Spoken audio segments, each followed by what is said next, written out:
आज त्रिनितातीस का 8वां रविवार है और इस रविवारी आराधना को शुरू करने से पहले आह्वान वचन सुनेंगे। भजन संहिता भजन नंबर 9, भजन संहिता भजन नंबर 9 उसका 1 और 2। उसमें इस प्रकार लिखा हुआ है, हे यहोवा परमेश्वर, मैं अपने पूर्ण मन से तेरा धन्यवाद करूँगा। मैं तेरे सब आश्चर्य कर्मों का वर्णन करूँगा। मैं तेरे कारण आनंदित और प्रफुल्लित होऊंगा।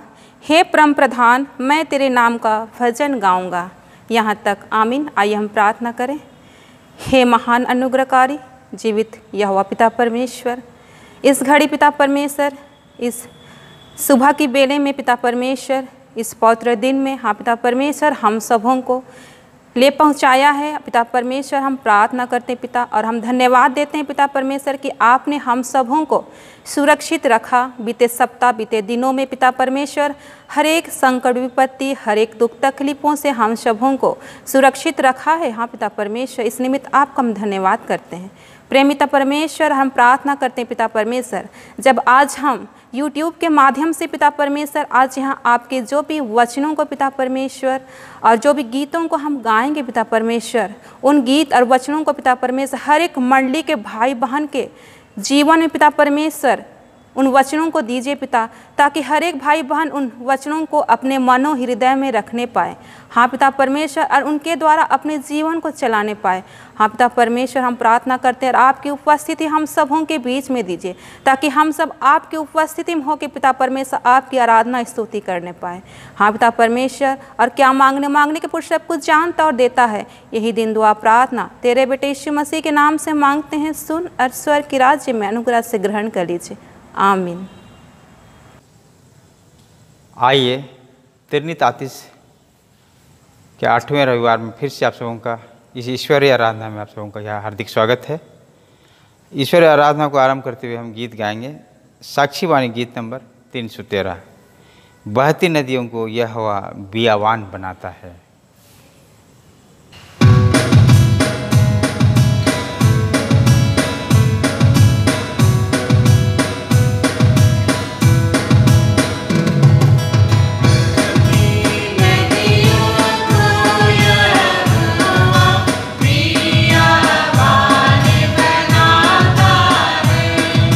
Shesi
त्रिएक परमेश्वर पिता और पुत्र और पवित्र आत्मा के नाम से हुए, आमीन। हमारी सहायता ईश्वर के नाम से है, जिसने स्वर्ग और पृथ्वी को सिरजा।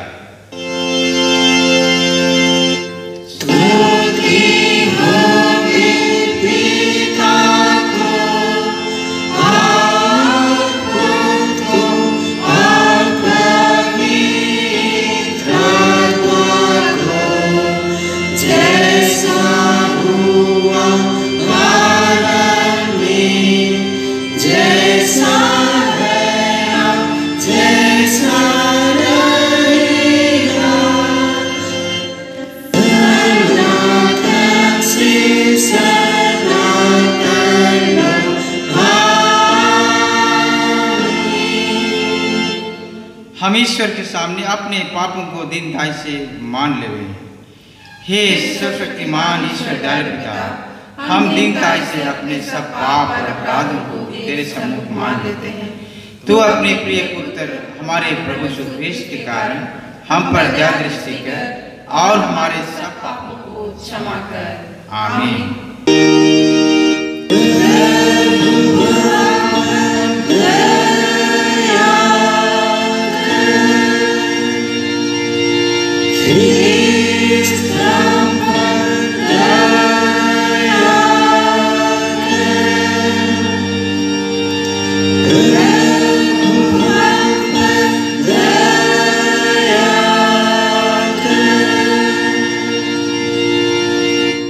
क्योंकि सबों ने पाप किया है और ईश्वर की प्रशंसा योग्य नहीं होते हैं, पर उसके अनुग्रह से उस उद्धार के द्वारा जो ख्रिस्त से है सेंत में धर्मी ठहराए जाते हैं। रोमी 3:23-24, आमीन।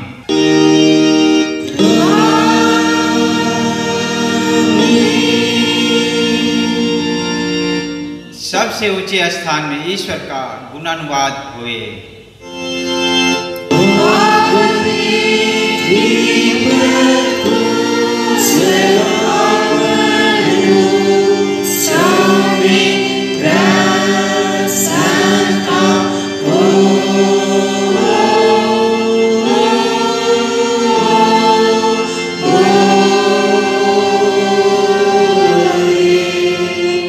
प्रभु मंडली के संग हुए।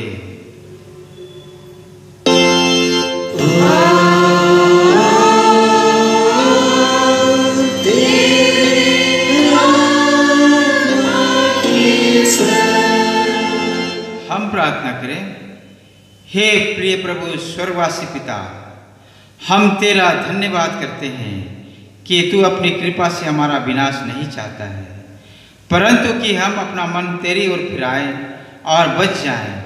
हम तेरी विनती करते हैं, अपना पवित्र आत्मा हमको दे कि वह प्रतिदिन हमारे मनों में सच्चा पश्चाताप उत्पन्न करे, हमारे हृदयों में पाप क्षमा और अनंत जीवन की लालसा जन्मे, और तेरी अपार कृपा को विश्वास में ग्रहण करने और उसमें स्थिर रहने के लिए हमको सामर्थ्य दे।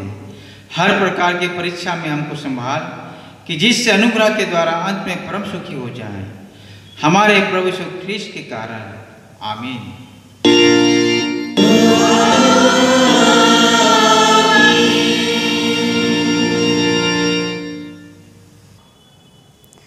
आज का पहला पाठ वचन हम सुनेंगे प्रेरितों के काम 16 अध्याय, उसका 16 से 34 तक। 16 अध्याय 16 से 34। इसमें इस प्रकार लिखा हुआ है। जब हम प्रार्थना करने की जगह जा रहे थे तो हमें एक दासी मिली जिसमें भावी कहने वाली आत्मा थी, और भावी कहने से अपने स्वामिनियों के लिए बहुत कुछ कमा लाती थी। वह पौलुस के और हमारे पीछे आकर चिल्लाने लगी, हे मनुष्य, परमप्रधान परमेश्वर के दास है जो हमें उद्धार के मार्ग की कथा सुनाते हैं। वह बहुत दिन तक ऐसा ही कहती रही, परंतु पौलुस दुखी हुआ और मुड़कर उस आत्मा से कहा, मैं तुझे यीशु मसीह के नाम से आज्ञा देता हूँ कि उसमें से निकल जा। और वह उसी घड़ी निकल गई। जब उसके स्वामिनियों ने देखा कि हमारी कमाई की आशा जाती रही, तो पौलुस और सिलास को पकड़ के चौक के प्रधानों के पास खींच ले गए और उन्हें फौजदारी के हाकिमों के पास ले गए और कहा, ये लोग जो यहूदी हैं हमारे नगर में बड़ी हलचल मचा रहे हैं और ऐसा रीतियां बसा रहे हैं जिन्हें ग्रहण करना या मानना हम रोमियों के लिए ठीक नहीं। तब भीड़ के लोग उसके विरोध में इकट्ठे होकर चढ़ आए और हाकिमों ने उसके कपड़े फाड़कर उतार डाले और उन्हें बेत मारने की आज्ञा दी। बहुत बेत लगवाकर उन्होंने उन्हें बंदीगृह में डाल दिया और दरोगा को आज्ञा दी कि उन्हें चौकसी से रखे। उसने ऐसा आज्ञा पाकर उन्हें भीतर की कोठरी में रखा और उसके पांव काठ में ठोक दिए। आधी रात के लगभग पौलुस और सीलास प्रार्थना करते हुए परमेश्वर के भजन गा रहे थे और कैदी उसकी सुन रहे थे। इतने में एकाएक बड़ा भूकंप आया, यहाँ तक कि बंदीगृह की नींव हिल गई और तुरंत सब द्वार खुल गए और सब के बंधन खुल पड़े। दरोगा जाग उठा और बंदीगृह के द्वार खुले देखकर समझा कि कैदी भाग गए हैं। अतः उसने तलवार खींचकर अपने आप को मार डालना चाहा, परंतु पौलुस ने ऊंचे शब्द से पुकार कर कहा, अपने आप को कुछ हानि ना पहुंचा, क्योंकि हम सब यही हैं। तब वह दिया मंगवाकर भीतर लपका और कांपता हुआ पौलुस और सीलास के आगे गिरा और उन्हें बाहर ला कर कहा, हे सज्जनों, उद्धार पाने के लिए मैं क्या करूं? उन्होंने कहा, प्रभु यीशु मसीह पर विश्वास कर तो तू और तेरा घराना उद्धार पाएगा।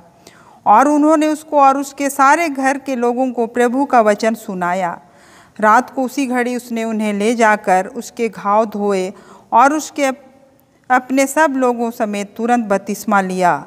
तब उसने उन्हें अपने घर में ले जाकर उसके आगे भोजन रखा और सारे घराने समेत परमेश्वर पर विश्वास करके आनंद किया।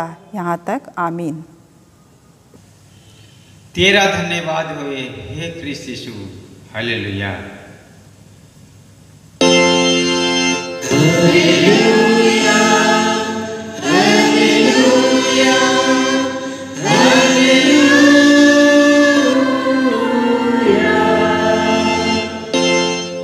अब हम समस्त ख्रिस्तानी कलीसिया के संग अपना महापवित्र विश्वास वाक्य को मान लेकर एक साथ यूं कहें, मैं विश्वास करता हूँ परमेश्वर पिता जो स्वर्ग और पृथ्वी का सर्वशक्तिमान सृजनहार है और उसके इकलौते पुत्र अपने प्रभु यीशु ख्रीस्त पर जो पवित्र आत्मा से गर्भ में आया, कुंवारी मरियम से उत्पन्न हुआ, पांतियुस पिलातुस के आज्ञा से दुख उठाया, क्रूस पर चढ़ाया गया, मर गया और गाड़ा गया, पाताल में उतरा, तीसरे दिन मृत्यु से जी उठा, स्वर्ग पर चढ़ गया और परमेश्वर सर्वशक्तिमान पिता के दाहिने हाथ पर है, जहाँ से वह जीवितों और मृत्यु का विचार करने को फिर आएगा।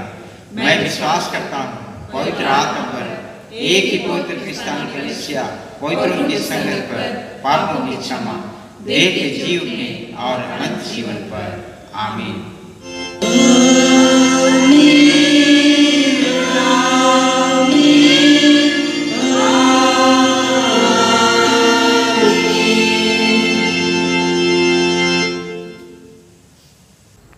हम दूसरे गीत गाएंगे, रिवाइवल सॉन्ग 1080, नाम धर्मेश गी ओहमा पाड़ोत, रिवाइवल सॉन्ग नंबर 1080।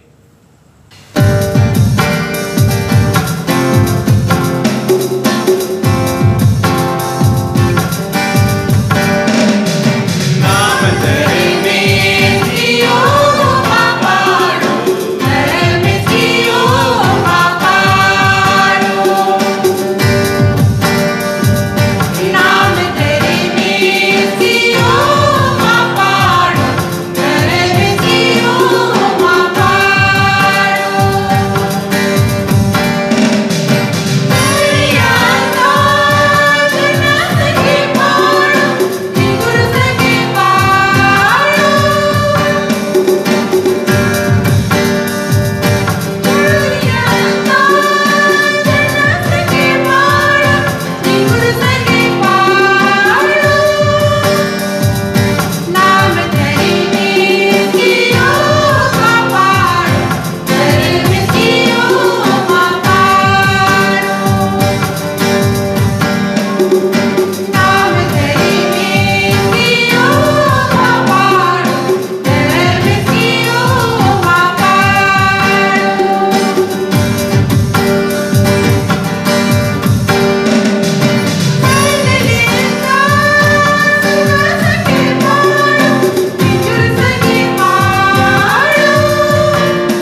आप सबों को हमारे प्रभु यीशु ख्रिस्त की ओर से बड़े अनुग्रह और शांति बहुतायत से मिले। आमीन। आइए हम प्रार्थना करें। हे पवित्र महान पिता परमेश्वर, प्रभु हम धन्यवाद देते हैं कि तूने हम सबों को यह दिन तक ला पहुंचाया है। इस त्रिनितातीय काल में जब हम जीवन व्यतीत करते हैं, प्रभु हम त्रिएक परमेश्वर की अगुवाई में हम सभी संभाले जा रहे हैं और इस विपरीत परिस्थिति में और विकट परिस्थिति में भी तू हम सबों को वचन के लिए हमें तैयार करता है। सुनने और समझने का अवसर प्रभु तेरी ओर से हमें मिलने पाए और हम सबों के लिए एक अच्छा गुरु और शिक्षक होकर प्रभु तो आप ही हमारी अगुवाई कर। और हमारी यह दिन प्रार्थना तेरे इकलौते पुत्र यीशु नाम से मांगते हैं, सुन और स्वर्गराज में ग्रहण कर। आमीन। आज के लिए जो उपदेश का पाठ वचन हमें मिलता है वह मत्ती रचित सुसमाचार उसका 7 अध्याय, मत्ती रचित सुसमाचार उसका 7 अध्याय पद 15 से लेकर 23 पद तक। मत्ती 7 15 से 23। उसमें यूं लिखा है, झूठे भविष्यद्वक्ताओं को से सावधान रहो, जो भेड़ों के भेष में तुम्हारे पास आते हैं, परंतु अंतर में वे फाड़ने वाले भेड़िए हैं। उनके फलों से तुम उन्हें पहचान लोगे। क्या लोग झाड़ियों से अंगूर और ऊंट कटारों से अंजीर तोड़ते हैं? इसी प्रकार हर एक अच्छा पेड़ अच्छा फल लाता है और निकम्मा पेड़ बुरा फल लाता है। अच्छा पेड़ बुरा फल नहीं ला सकता और न निकम्मा पेड़ अच्छा फल ला सकता है। जो पेड़ अच्छा फल नहीं लाता वह काटा और आग में डाला जाता है। इस प्रकार उनके फलों से तुम उन्हें पहचान लोगे। जो मुझसे हे प्रभु कहता है, उनमें से हर एक स्वर्ग के राज्य में प्रवेश ना करेगा, परंतु वही जो मेरे स्वर्गीय पिता की इच्छा पर चलता है। उस दिन बहुत से लोग मुझसे कहेंगे, हे प्रभु क्या हमने तेरे नाम से भविष्यवाणी नहीं की और तेरे नाम से दुष्ट आत्माओं को नहीं निकाला और तेरे नाम से बहुत से आश्चर्य काम नहीं किए? तब मैं उनसे खुलकर कह दूंगा, मैंने तुमको कभी नहीं जाना। हे कुकर्म करने वालों, मेरे पास से चले जाओ। यहाँ तक। आमीन। ख्रिस्त मेरे प्रिय भाई और बहनों, हम धन्यवाद देते हैं कि हम इस त्रिनितातीय काल के इस 8वें रविवार में हम आ पहुँचे हैं और हमारे कलीसियाई कैलेंडर के अनुसार ये 8वां त्रिनितातीय का काल सप्ताह पाया जाता है। और यह वचन जो बहुत ही हमारे लिए एक व्यावहारिक बातों को हमारे जीवन के लिए प्रस्तुत करता है, और वह यह है कि हमारा जो जीवन है वो साधारणतः देखा जाए तो वो 2 प्रकार के मार्गों में बटा हुआ है।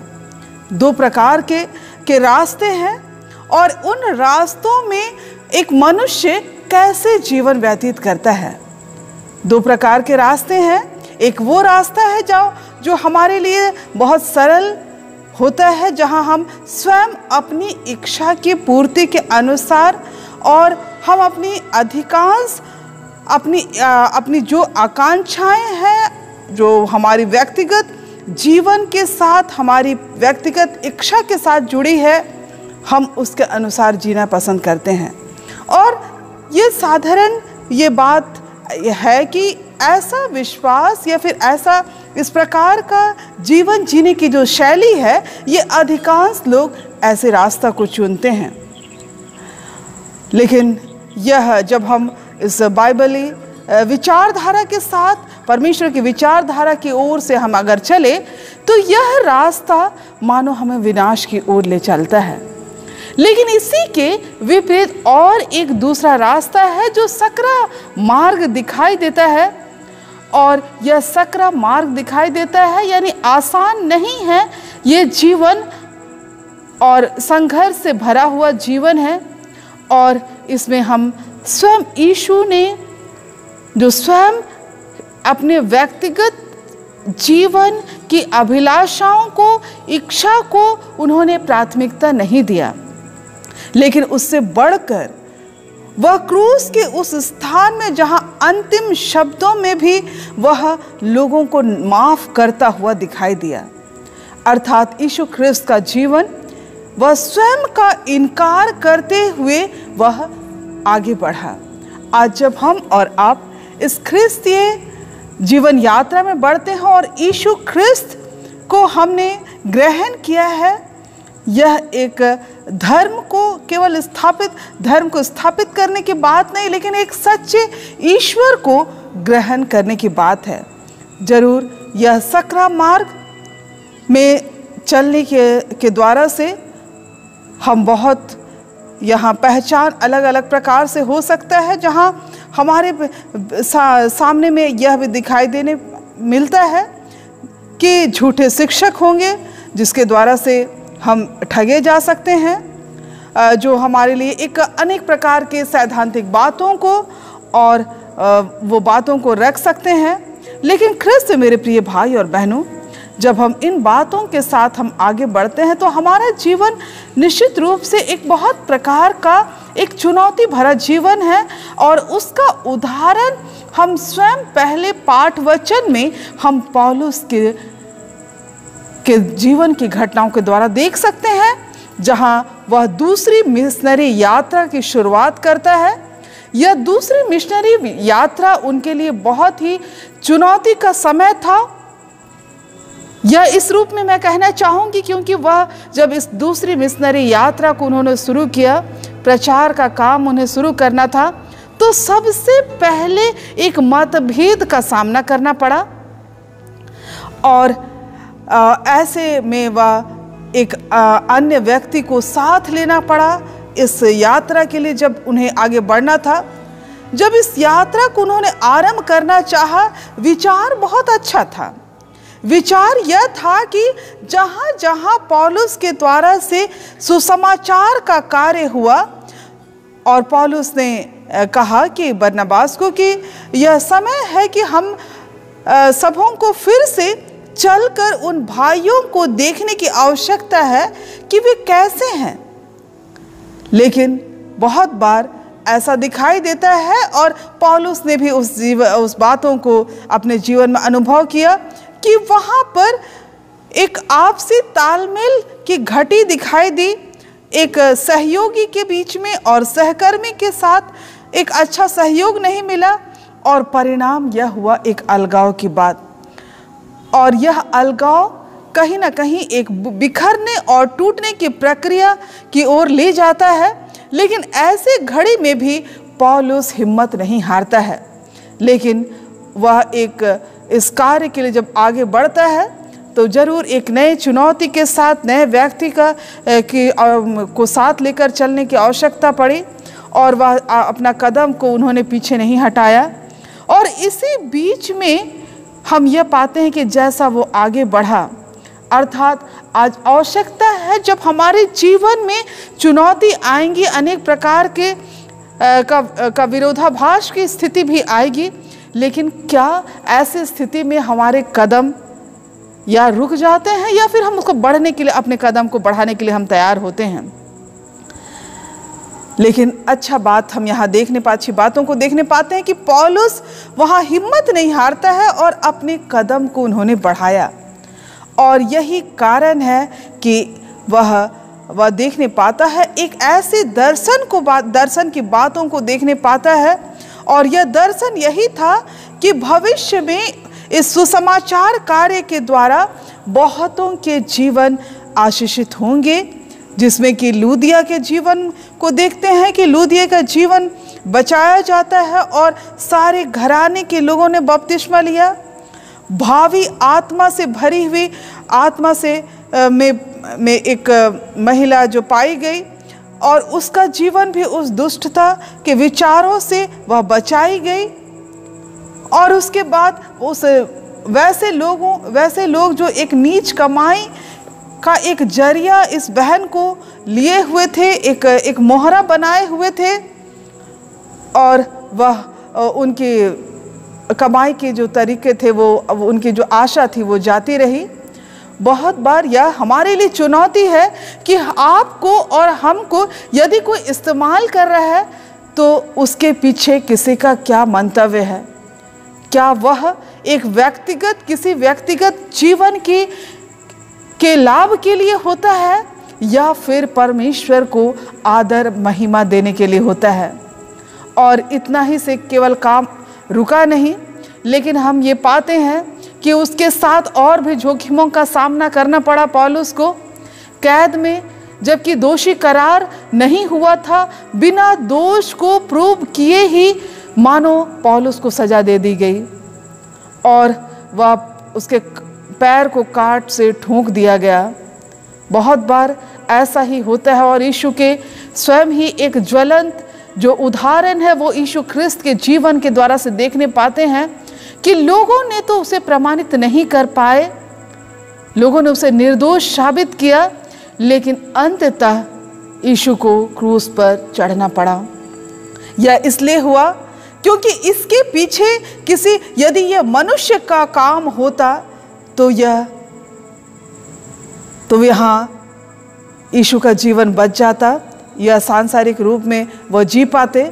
लेकिन यह परमेश्वर की ओर से था, जिसमें कि अपने एकलौते पुत्र से भी ऊपर बढ़कर संसार के एक एक मनुष्य जाति के लिए उसका प्रेम दिखाई दिया। तो ये है सकरा मार्ग, जो हमारे लिए एक चुनौती से भरा होता है जरूर, लेकिन यही सकरा मार्ग किसी न किसी के जीवन के लिए वह लाभप्रद होता है।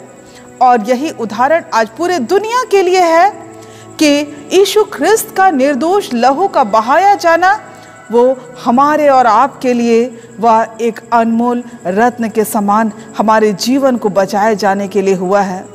और इसीलिए हम एक ऐसे ईश्वर की आराधना करते हैं जो हमारी सुनता है। हम एक ऐसे ईश्वर की आराधना नहीं करते जो पत्थर और मूर्तिका के समान है, जो ना सुन सकते हैं ना बोल सकते हैं, लेकिन हम एक ऐसे ईश्वर की आराधना करते हैं जो हमारी बातों को, हमारे विचारों को सुनता है और हमें उसका प्रति उत्तर हमें मिलता है। ख्रिस्त मेरे प्रियो, जब हम ये पाते हैं तो हमारे जीवन में यह आरंभ ही से ऐसे इतिहास रहे हैं, और यह इतिहास केवल इतना दूर तक ही नहीं, लेकिन आज भी हमारे बीच में पाए जाते हैं कि दो प्रकार के लोग भी होते हैं। कुछ तो ऐसे लोग होंगे जो आपको भरमाने की बातों को कहेंगे, और कुछ लोग ऐसे होंगे जो हो सकता है हमारे जीवन में सही रूप से हमारे विकास के बारे में चिंता करते होंगे।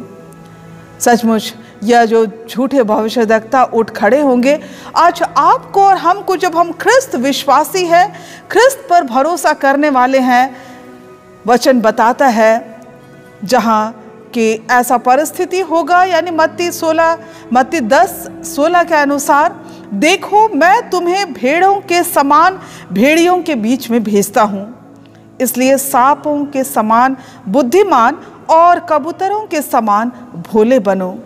आज हमारे सामने दोनों ही बात है। आज इन दोनों ही परिस्थिति में हमें काम करने की आवश्यकता है।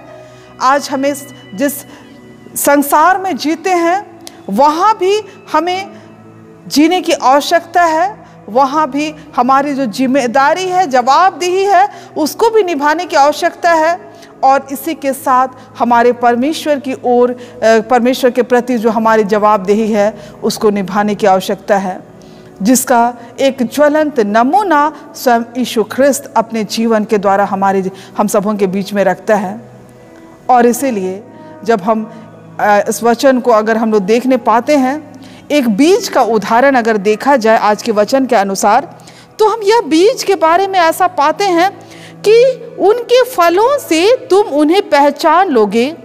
क्या झाड़ियों से अंगूर और ऊंट कटारे से अंजीर तोड़ते हैं? और यह उदाहरण को अगर हम देखें तो हमें एक उत्पत्ति के पुस्तक के 1 अध्याय उसका 11 पद में हमें मिलता है। फिर परमेश्वर ने कहा, पृथ्वी से हरी घास तथा छोटे बीज छोटे पेड़ फलदायी वृक्ष भी, जिनके बीज उन्हीं में एक एक की जाति के अनुसार है, पृथ्वी पर उगे, और वैसा ही हो गया। तो यह परमेश्वर के द्वारा से दिया गया वह फलदायी बीज है, अर्थात जिस बीज को हम लगाते हैं उसी बीज से ही, या उसी बीज का ही फल, जिस फल का बीज रहता है उसी से ही वही फल तैयार होता है। हम बीज कोई और लगाए, अंजीर का लगाए और अंगूर फल गया, ऐसा नहीं होता है, जिसको कि हम सृष्टि के काम में हम देखने पाते हैं। और उसी प्रकार से आज हमारे और आपके जीवन के लिए जब हमारा जो एक नियम है, ये जीवन के नियम को परमेश्वर ने दिया है कि हम कैसी जगह में हमारा और आपका जीवन पाया जाता है, और उसी के साथ यह जो आत्मिक फल की बात है, इस आत्मिक फल में प्रभु हमारे और आपके जीवन से क्या आशा करता है। यह तैयार करता है हमारे जीवन को हर एक परिस्थिति में एक नए रूप से उत्पन्न होने के लिए एक नए फल को देना चाहता है, जिसको कि हमें मिलता है। हमें भजन संहिता 92 उसका 13 में, और उसके बाद हमको यहेजकेल के अनुसार मिलेगा तो 47 उसका 12 में, नदी के दोनों किनारों पर भांति भांति के खाने योग्य फलदायी वृक्ष उगेंगे, जिनके पत्ते ना मुरझाएंगे और उनका फलना भी कभी बंद ना होगा, क्योंकि नदी का फल पवित्र स्थान से निकलेगा, जिनमें महीने महीने नए नए फल लगेंगे, और उनके फल तो खाने के लिए और उनके पत्ते औषधि के काम आएंगे। ख्रिस्त मेरे प्रियो, जब हम ये पाते हैं कि अगर एक आत्मिक रूप से फलने वाला एक सही फल के या फिर सही व्यक्ति के जीवन के बातों को देखेंगे, तो उसके जीवन से जो कार्य होगा वह इसी रूप से होगा। वह प्रतिदिन वहाँ एक नई बातें दिखाई देंगी, वह मुरझाए हुए नहीं दिखाई देंगे, वह फल रहित नहीं दिखाई देंगे, और वह केवल उसके, जैसा हम इस उदाहरण में पाए कि केवल फल नहीं, उसका पत्ता भी वह काम आने लायक होगा। अर्थात एक आत्मिक व्यक्ति के जीवन के हर एक पहलू के द्वारा लोग आशीषित होंगे। और उसी के साथ हम यह भी पाते हैं कि जब यह फल होता है तो ना केवल यह बढ़ता है, लेकिन यह एक अच्छे भूमि पर लगाए हुए फल हमेशा वह अच्छी तरह बढ़ने की ओर दर्शाता है। जैसा मत्ती 13:8 के अनुसार, पर कुछ भूमि अच्छी भूमि पर गिरे और फल लाए, कोई 100 गुना, कोई 7 गुना और कोई 30 गुना। आज बढ़ने के लिए आवश्यकता है एक अच्छे फल की, अच्छे बीज की और अच्छी जगह के लिए। आज हमारा और हमें से हर एक का मन और हृदय को प्रभु चाहता है कि जहाँ से हम एक विपरीत प्रकार की सोच और विचार के साथ हमारे गलत और कदम बढ़ते हैं, आज वहीं पर एक प्यूरिफाई करने की आवश्यकता है, शुद्ध करने की आवश्यकता है, एक नए रूप से बातों को जोड़ने की आवश्यकता है। और तब जब हम ऐसा एक नई बातों के साथ जोड़ते हैं, तब हमें दिखेगा, उसका परिणाम दिखाई देगा। और परिणाम वह होगा जो आत्मा के फल के रूप में, अर्थात प्रेम, आनंद, शांति, धीरज, कृपा, भलाई, विश्वास, नम्रता और संयम, ऐसे कामों के विरोध में कोई व्यवस्था नहीं। ख्रिस्त मेरे प्रियो, जब हम ऐसे जीवन के साथ हम आगे बढ़ते हैं तो यह हमारे जीवन में ऐसे फल होंगे जो हमेशा दूसरों के लिए होता है। वह पेड़ स्वयं उस फल को नहीं खाते, और यही है एक चैरिटेबल वर्क कह सकते हैं, जो हमेशा वो दूसरों को वह लाभान्वित करता है। और जब ऐसे विचार के साथ लोग बढ़ते हैं तो वह दिखाई देता है बिना किसी दूसरे प्रकार के जो बुरी प्रकार की जो बातें हैं उससे अलग हटकर वह जीवन दिखाई देता है, जो हमें इफिसी 5:9 के अनुसार, क्योंकि ज्योति का फल सब प्रकार की भलाई और धार्मिकता और सत्य है। और आपको और हमको परमेश्वर ने इसीलिए नहीं भेजा कि हम दोष अपने आप को दोषी के रूप में हम महसूस करें, या फिर हम अपने आप को हमेशा उस एक कमज़ोर और हमेशा थकाए जाने के रूप में और एक गिरे हुए रूप में नहीं, लेकिन परमेश्वर ने अपने पुत्र को इसलिए नहीं भेजा कि जगत पर दंड की आज्ञा हो, परंतु वह इसलिए भेजा कि जगत के लोग वह उद्धार पाए। और इसीलिए यह जो आत्मिक फल को प्रभु हमारे और आपके जीवन में देना चाहता है, उससे आपको और हमको तैयार करता है। और तब जब हम ऐसे बातों के साथ आगे बढ़ते हैं और उन कमज़ोर पक्ष को जो हमारे जीवन को प्रभावित करता है, और यह कमज़ोर पक्ष क्या हो सकता है? कमज़ोर पक्ष हमारे जीवन के लिए वैसा होता है जहां हम एक व्यक्ति केंद्रित हो जाते हैं, अर्थात एक सेल्फिश प्रकार का विचारधारा के रूप में हो जाते हैं।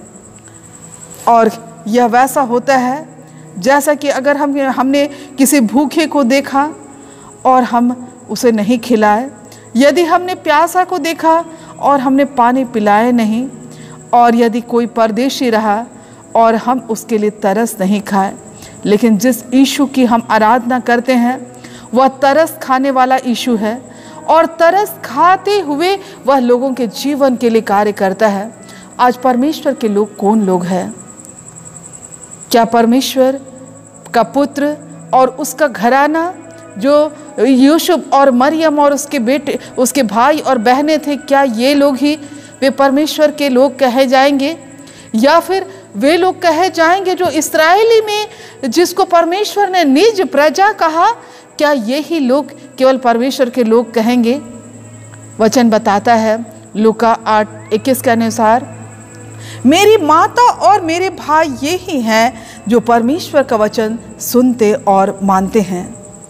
परमेश्वर का वचन सुनना और मानना। और जब हम इन दो बातों को लेकर हम आगे बढ़ते हैं, और तब हमारे लिए यह एक बहुत बड़ा मौका बनता है कि हम उस महान दिन की तैयारी के लिए हम और आप तैयार हो रहे हैं, जिससे हम कोई भी बच नहीं सकते। अर्थात उस न्याय के सामने हम में से हर एक को खड़े होने की आवश्यकता है, खड़ा होना है। और तब हमारी और आपकी तैयारी किस प्रकार से होगा? जब हम देखते हैं एक झूठे नबी के जीवन की बातों को, तो हम ये पाते हैं वह इस प्रकार से दिखाई देता है, जो मुझे तुझ जानता है और मेरी बातें ग्रहण नहीं करता है, उसको दोषी ठहराने वाला तो एक ही है। अर्थात जो वचन के अनुसार है कि वह अपने आप वह दोषी ठहराया जाएगा, वह सिर्फ अपने उस गलत प्रकार के वर्ताव के कारण से। और जब हम इस प्रकार के अगर उन झूठे शिक्षक के लोगों के बारे में अगर हम बात करें, तो हम यहाँ यह पाते हैं कि झूठे मसीह के साथ और झूठे भविष्यद्वक्ता जरूर ऐसे लोग हैं जो उठ खड़े होंगे और वे अद्भुत प्रकार के चिन्ह और काम दिखाएंगे। और यदि हो सके तो वे ऐसा भी पहल करेंगे कि चुने हुए लोगों को भी भरमाने का प्रयास करेंगे। आज विश्वासियों को चाहिए कि आज सचेत रहे, क्योंकि कलीसियाओं में भी परमेश्वर के वचन के प्रचारक हो सकते हैं और हैं और उसी आत्मा और जीवन को रखते हैं, जैसे कि यीशु के समय परमेश्वर की व्यवस्था के भ्रष्ट शिक्षक उस समय भी हुआ करते थे। लेकिन ऐसे लोगों के लिए यीशु चेताते हैं, लोगों को आगाह करते हैं, लोगों को चेतना देते हैं या फिर उसको जागृत करते हैं कि प्रत्येक जो यीशु को पुकारता है वह सच्चा विश्वासी नहीं, और नहीं सभी, या फिर हम या उसको कह सकते हैं यदि केवल प्रभु प्रभु कहना ही यदि वही अगर सच्चा मसीह कहलाए तो ये सही नहीं है, क्योंकि हम ये पाते हैं कि इस प्रकार का कहना और इस प्रकार की बातों को केवल कहने वाले व्यक्ति केवल एक सच्चे मसीही नहीं हो सकते हैं, या एक मसीही लेखक नहीं हो सकते हैं, या मिशनरी या पासवान या पादरी या प्रचारक या शिक्षक या अध्यक्ष या सहयोगी ये नहीं हो सकते हैं, लेकिन ये दावा करने का प्रयास करते हैं। हम कुछ बातों को मैं आपके सामने में रखना चाहती हूँ कि ये सेवकाई बाहरी रूप में या लोगों को धार्मिक प्रतीत तो होती है, क्योंकि ये जैसा आज के वचन के अनुसार कि ये भीड़ के भेष में आएंगे और अपने मानव संदेश को इतना मजबूती के साथ और परमेश्वर के वचन पर आधारित रखने का प्रयास करेंगे और एक ऊंची धार्मिक स्तरों का प्रचार करेंगे, लेकिन परमेश्वर के कार्य और राज्य के प्रति ईमानदार वे कितना होंगे और कितना है, यह एक नज़रिया से देखने की आवश्यकता है, क्योंकि वे ऐसे भी स्वभाव या सेवकाई को इस प्रकार से दिखाने का प्रयास करेंगे कि भटके हुओं के लिए भी वे मानो उद्धार के लिए बड़ी रुचि दिखा रहे हैं, ऐसा दिखाई देंगे और सब लोगों से प्रेम करने की बातों को कहेंगे। लेकिन हम साथ ही साथ ये पाते हैं कि उन बड़ी दिखने वाली उस बड़ी सफलताओं के बीच में भी वे उनका जीवन क्या वो सचमुच वह सेवकाई के द्वारा से वह एक केवल आत्म केंद्रित है या लोगों के जीवन के लिए भलाई की बातों को प्रस्तुत करता है। हम दूसरी बातों को देखते हैं कि कुछ लोग ऐसे दिखाई देंगे जो कपट और अधर्म से भरे रहते हैं, मानो वे बंद दरवाजों के पीछे में वह जीवन में ऐसी चीज़ों की लालसा करते हैं, अनैतिकता, व्यभिचार, लालच और स्वयं को एक स्वयं केंद्रित विलासिता में अपने जीवन को गुजारने का प्रयास करते हैं। क्या हम ऐसे को हम क्या एक सच्चे परमेश्वर के सेवक कह सकते हैं? आज हमें है आत्माओं को परखना या लोगों को पहचानना। क्या आज इन झूठे शिक्षक और भविष्यवक्ताओं को हम परख सकते हैं? जब हम परमेश्वर के साथ एक उचित संबंध रखते हैं तो हम उसको परख भी सकते हैं, और इसके लिए हम कुछ कदम को उठा सकते हैं कि हम कैसे ऐसे लोगों को पहचान सकते हैं। पहली बात कि हम चरित्र को जांचना कि क्या उनका प्रार्थना से भरा हुआ जीवन है और क्या वे परमेश्वर के प्रति सच्ची और खरी आस्था को वो अपने व्यवहार के द्वारा से प्रकट करते हैं। क्या वे आत्मा के फल जो उनको परमेश्वर की ओर से मिला वो वरदान की बातें हैं, क्या उसके द्वारा वे दूसरों को लाभान्वित होने देने का प्रयास करते हैं? क्या वे सचमुच वे पाप के विरुद्ध वे आंसू बहाते हैं? क्या वे धार्मिकता और प्रेम के साथ वे अधर्म से बैर रखते हैं? जब हम चरित्र को हम जांचेंगे तो अपने आप दिखाई देगा कि ये परख हमें दिखाई देगा। दूसरी बात को हम देखेंगे कि वह उद्देश्यों को जांचना कि सच्चे मसीही अगुवे जहाँ 4 चीज़ों को करने का प्रयास करेंगे, और वह यही है कि वे सच में यीशु का आदर करेंगे। दूसरा, एक पवित्रीकरण या कलीसिया का अगुवाई करेंगे, एक पवित्रता में रखते हुए कलीसिया का अगुवाई का काम करेंगे, या भटके हुओं को वो बचाने का प्रयास करेंगे, और प्रेरित और यीशु के सुसमाचार का वह प्रचार करेंगे। जीवन और संदेश यह दिखाई देता है, वह उसके फल से पता चलता है। ख्रिस्त मेरे प्रिय भाई और बहनों, अंत में हम यही पाते हैं कि प्रभु के धन के प्रति ईमानदार में भी क्या वह परख को हम लोग देख सकते हैं। इस परखने की जो आत्मा है उसके द्वारा हम क्या पहचान सकते हैं कि जब वे धन के प्रति भी या धन राशि के प्रति भी वह ईमानदार है। क्या वे ऐसी बातों को, धन को लेने का प्रयास करते हैं जो एक आत्म केंद्रित या स्वयं के लिए होता है, या फिर उसको इनकार करते हैं। धन से संबंधित जो भी लेन देन है, क्या उस प्रकार की जिम्मेदारी में उसकी पारदर्शिता है या हमारी पारदर्शिता है? क्या हम ईमानदार हो सकते हैं, ईमानदारी से करते हैं, या परमेश्वर के कार्य को बढ़ाने की लालसा हम करते हैं? यह तो एक मौका है कि हम इस झूठे शिक्षक और अगुओं को या भविष्यवक्ताओं को हम पहचान सके। आज इसके दायरे में हम अपने जीवन को अवलोकन कर सकते हैं कि आज हम और आप कहाँ हैं।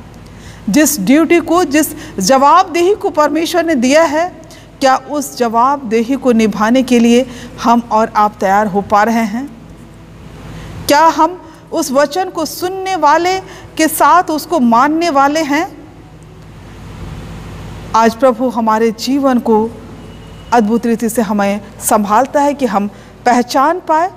और निश्चित रूप से यह दो प्रकार का मार्ग, जिसको कि मैं आरंभ में इन बातों को मैं रख पाई थी कि दो प्रकार का मार्ग में ये दोनों प्रकार का दृश्य हमारे सामने में दिखाई देता है। इन दोनों ही दृश्य में आज हम और आप किस प्रकार के मार्ग में हम अपने आप को चल पा रहे हैं। यहाँ यह हमारे लिए बहुत बड़ा चुनौती है कि केवल हम लोगों को दिखाने के लिए हम हे प्रभु तो नहीं कह रहे हैं, या फिर ऐसे सामर्थ्य भरे कार्य के द्वारा हम लोगों को प्रभावित करने का प्रयास, एक अपने आप को एक धार्मिकता के साथ प्रस्तुत करने का प्रयास तो नहीं कर रहे हैं। वचन बताता है कि यह बताने की आवश्यकता नहीं है, क्योंकि स्वयं परमेश्वर जो हमारे मन को जांचता है, मन को देखता है, वह हमारे जीवन की हर एक अवस्था को जानता है कि और आज हम प्रभु के सामने हम क्या दे सकते हैं। क्या हमारा धन, क्या हमारी धार्मिकता, क्या हमारा एक स्वयं केंद्रित हमारे उन लंबे लिस्ट को हम दिखा सकते हैं कि हमने इतने सारे काम किए जिससे कि लोगों का जीवन बदला है, और उसको दिखाने का प्रयास कर रहे हैं। आज प्रभु परमेश्वर के सामने वो दिखाने की आवश्यकता नहीं है, क्योंकि स्वयं परमेश्वर हमारे मन को जांचता है, मन को जानता है कि आज हम अपने आप को कैसे प्रस्तुत करते हैं। आज प्रभु के लिए जो मांग है वह यही है कि हम अपना पवित्र मन और हृदय का भेंट हम प्रभु के निकट ला पाए, और इससे बढ़कर और कोई भेंट आज प्रभु के निकट ग्राह्य नहीं होगा। आज उसी चुनौती के साथ पौलुस ने भी उस मतभेद के घेरे में भी, उस दोषी ठहराए जाने के घेरे में भी, लोगों को के छोड़ दिए जाने के घेरे में भी वह परमेश्वर के कार्य को करने से नहीं रुका। आज हमारे और आपके जीवन के लिए भी वही चुनौती है कि हम कौन सा मार्ग अपनाते हैं। क्या ऐसा मार्ग तो नहीं जो हमारे इस जीवन के क्षण भंगुर थोड़े समय के लिए है, लेकिन प्रभु हमारे और आपके जीवन को तैयार करता है ताकि हम परमेश्वर की पवित्रता और उसके धार्मिकता जिसके के लिए हम धर्मी हैं नहीं, लेकिन परमेश्वर धर्मी ठहराता है। परमेश्वर इस वचन के द्वारा से हम सबों को बड़ी अगुवाई और सहायता प्रदान करे। आमीन। आइए हम प्रार्थना करें। प्रेम पिता परमेश्वर, प्रभु हम धन्यवाद देते हैं अब तक के जीवन में जहाँ तूने हम सबों को अपनी बड़ी धार्मिकता और प्रेम में हमें बढ़ाया है।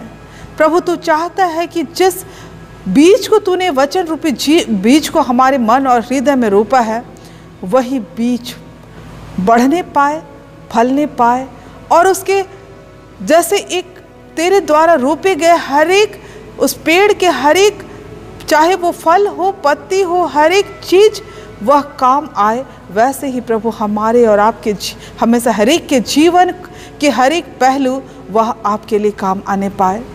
और हमारी यह दिन प्रार्थना तेरे इकलौते पुत्र यीशु नाम से मांगते हैं, सुन और स्वर्ग राज में ग्रहण कर, आमीन। और ईश्वर की शांति जो समस्त ज्ञान से ऊर्ध्व है, ख्रिस्त यीशु में आप सबों के मन और हृदय की रक्षा करेगी, अब से लेकर सदा तक, आमीन। तीसरी गीत गाएंगे दुरंग पोथी से, गीत संख्या 580। बाई के द ईश्वरा बा निरल होते दिसुम, बेगर का मेरिया जेतना बनुआ।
आइए हम सारे बातों के लिए पिता परमेश्वर को धन्यवाद देंगे और पवित्र शास्त्र से वचन सुनेंगे। यिर्मयाह नबी की पुस्तक उसका 17 अध्याय उसका 5 पद से लेकर के 8 पद तक। यिर्मयाह नबी की पुस्तक उसका 17 अध्याय 5 पद से 8 पद तक इस प्रकार से लिखा हुआ है। यहोवा यूँ कहता है, श्रापित है वह पुरुष जो मनुष्य पर भरोसा रखता है और उसका सहारा लेता है, जिसका मन यहोवा से भटक जाता है। वह निर्जल देश के अधमरे पेड़ के समान होगा और कभी भलाई ना देखेगा। वह निर्जल तथा लोनछाई भूमि पर बसेगा। धन है वह पुरुष जो यहोवा पर भरोसा रखता है, जिसने परमेश्वर को अपना आधार माना हो। वह उस वृक्ष के समान होगा जो नदी के किनारे लगा हो और उसकी जड़ जल के पास फैली हो। जब धूप होगी तब उसको ना लगेगी, उसके पत्ते हरे रहेंगे और सूखे वर्ष में भी उसके विषय में कुछ चिंता ना होगी, क्योंकि वह तब भी फलता रहेगा। आमीन। आइए हम प्रार्थना करें। हे सर्वशक्तिमान यहोवा परमेश्वर, पुनः हम सब मिलकर के तुझे धन्यवाद देते हैं कि तूने आज हम सबों को इस पवित्र विश्रामवार दिन में इस पिता परमेश्वर इस इंटरनेट के माध्यम से हमें हर एक को बड़ा सहायता और अगुवाई प्रदान किया है पिता परमेश्वर।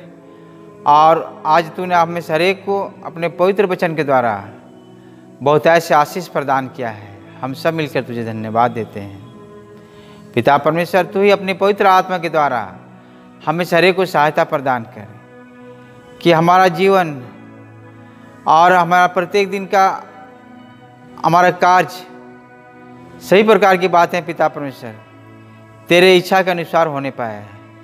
हम पवित्र जीवन को व्यतीत करने सके और सारी बातें तेरी इच्छा के अनुसार होने पाए, ताकि हमारा जीवन पिता परमेश्वर बहुत सारे हम फल को हम प्राप्त करने सके। हमारे जीवन में बहुत सारे भलाइयाँ दिखने पाए पिता परमेश्वर। ऐसा जीवन तू हमें हर एक को प्रदान कर और सहायता कर कि हम सब लोग पिता परमेश्वर एक अच्छे पेड़ के समान, वैसे नदी के किनारे जिसका जड़ नदी के पानी की ओर फैला हो और सालों भर फल लाता हो, वैसा पेड़ के समान हमारा जीवन होने सके। पिता परमेश्वर तू बड़ी सहायता प्रदान कर, अपनी पवित्र आत्मा के द्वारा हमें हर एक को सहायता कर कि हम फलदायक वृक्ष होकर के बहुत सारे लोगों को पिता परमेश्वर हम इस वृक्ष के द्वारा इस फल के द्वारा और भी लोगों को आशीष होने के लिए हम सहायता करने सके। तो ही हमें हर एक को अपनी पवित्र आत्मा के द्वारा सहायता प्रदान कर। हम धन्यवाद देते हैं पिता परमेश्वर, पिछले समय से लेकर अब तक तूने हम सबों को विभिन्न प्रकार के रोग दुख से, महारोग से और अचानक मृत्यु से तूने बचाकर पूर्ण सुरक्षा प्रदान किया है। हम सब लोग तुझे हृदय से धन्यवाद देते हैं और हम प्रार्थना करते हैं हमारे राज्य के लिए, हमारे देश के लिए, हमारे विश्व के लिए, जो पिता परमेश्वर महारोग से और विभिन्न बातों से चिंतित है और ग्रसित है। पिता परमेश्वर सब लोगों पर तू अपने अनुग्रह प्रदान कर और ऐसा अवसर प्रदान कर कि सब लोग पिता परमेश्वर दीनहीन होकर के पिता परमेश्वर तेरे दर्शन के खोजी होकर के नम्र होकर अपने पापों से पश्चाताप करने सके और अपने अपने बुरे चालों से फिरने सके, ताकि पिता परमेश्वर तू स्वर्ग से इनके पापों को, हमें हर एक के पापों को तू क्षमा करने पाए। हम सब मिलकर पिता परमेश्वर दीनहीन होकर के तेरे सम्मुख में आते हैं। तू हमें हर एक के पाप गुनाहों को यीशु मसीह के नाम में क्षमा कर और हमारे राज्य को, हमारे देश को और हमारे विश्व को पिता परमेश्वर तू पूर्ण सुरक्षा प्रदान कर। हमारा पूरा विश्व ज्यों का त्यों हो जाने सके।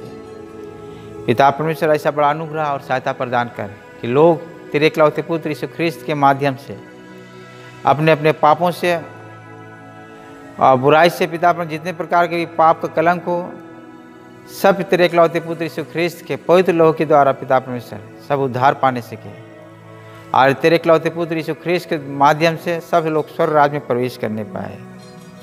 पिता परमेश्वर ऐसा बड़ा अनुग्रह और सहायता प्रदान कर और हम विशेष प्रार्थना करते हैं हमारे मंडली के लिए, हमारे कलीसिया के लिए, और भी जितने कलीसिया हैं सब के लिए प्रार्थना करते हैं प्रभु परमेश्वर। सब जितने भी पिता परमेश्वर तेरे महिमा के लिए तेरे सेवकाई के कार्यों में लगे हैं, उन्हें बुद्धि और ज्ञान से आशीषित कर, पवित्र आत्मा के द्वारा सामर्थ्य प्रदान कर, कि सब लोग पिता परमेश्वर तेरे राज्य की बढ़ती के लिए, तेरे शुभ संदेश को पूरे जगत में फैलाने के लिए एक मन होकर के, एक चित्त होकर के सुसमाचार को फैलाने सके। पिता परमेश्वर तू सहायता प्रदान कर। हमारे मंडली के कलीसिया के अधिकारियों को तेरे हाथ में सौंप देते हैं। बुद्धि और ज्ञान और पवित्र आत्मा के सामर्थ्य प्रदान कर कि इस विपरीत परिस्थिति में पिता परमेश्वर तेरी सेवकाई को दुगने रीति से करने पाए, और हम सब लोग दृढ़ और अटल रहने सकें, और सर्वदा हम तेरे काम में निरंतर हम बढ़ने सकें, और यह जान करके कि सब काम जो प्रभु में है व्यर्थ नहीं है। पिता परमेश्वर आज के जितने भी आज इस रविवारी आराधना में पिता परमेश्वर लोगों ने तेरे नाम से तेरे राज्य की बढ़ती के लिए अपने अपने भंडारों से अपने भेंट को अर्पण किया है, सबके भेंटों को तू स्वर्ग से ग्रहण कर, और उनके बदले में उन्हें दुगना आशीष प्रदान कर। उनके घर के हर एक भंडार, हर एक कोठरियाँ अद्भुत और बहुमूल्य वस्तुओं से भरा रहने सके। पिता परमेश्वर हम धन्यवाद देते हैं कि तूने आज हम सबों का ऐसा बड़ा सहायता किया, अनुग्रह किया है। आज का पवित्र वचन के द्वारा हमारे मंडली के लोग, कलीसिया के लोग, और भी जितने भी इस इंटरनेट के माध्यम से विभिन्न स्थान में हमारे इस देश के अंतर्गत और राष्ट्रीय और अंतर्राष्ट्रीय स्तर पर जितने भी लोग इस कार्यक्रम को देखते हैं, पिता परमेश्वर सब लोग इस वचन के द्वारा और इस आराधना के द्वारा आशीषित होने सके। पिता परमेश्वर हम धन्यवाद देते हैं, और जो भी हमने नहीं मांगा है तो देना चाहता है, हम इस हरेक को स्वर्गीय भंडार से सेंत आशीष प्रदान कर। और यही हमारी प्रार्थना है, तेरे इकलौते पुत्र यीशु मसीह के नाम से मांगते हैं, सुन और स्वर्ग के राज में ग्रहण कर। आमीन। आइए हम प्रभु की प्रार्थना एक साथ हम कहें। हे हमारे पिता, तू जो स्वर्ग में है, तेरा नाम पवित्र किया जाओ, तेरा राज आवे, तेरी इच्छा जैसे स्वर्ग में वैसी पृथ्वी पर भी हो। हमारी प्रतिदिन की रोटी आज हमको दे, और हमारे अपराधों को क्षमा कर जैसे ही हम अपने अपराधियों को क्षमा करते हैं, और हमको परीक्षा मत डाल, परंतु बुराई से बचा, क्योंकि राज और पराक्रम और महिमा सदा तेरी है। आमीन।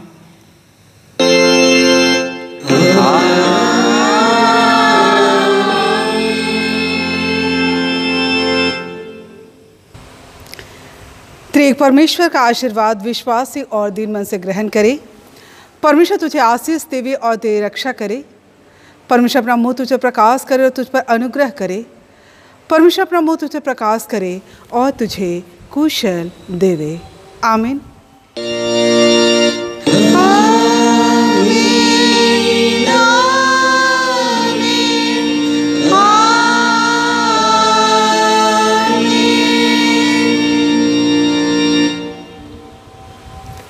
यीशु